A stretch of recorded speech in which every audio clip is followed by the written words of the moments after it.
How to fix Realme C53 or C55 randomly shuts off. So watch this video carefully and follow every step as I'm showing in video, and don't forget to subscribe the channel.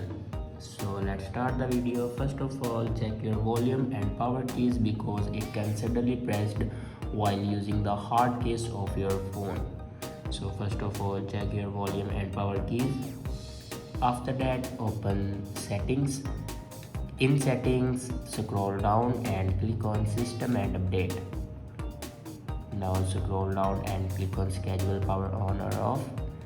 If you turn on these buttons, then turn it off. After turn off these buttons, then go back and click on backup and reset, and click on reset phone. Now here you can see the option reset all settings. Now click on it, and here enter your password to reset your all settings. After reset all the settings, your problem will be fixed. After doing these steps, your problem will be fixed. I hope this video is helpful for you. Thanks for watching.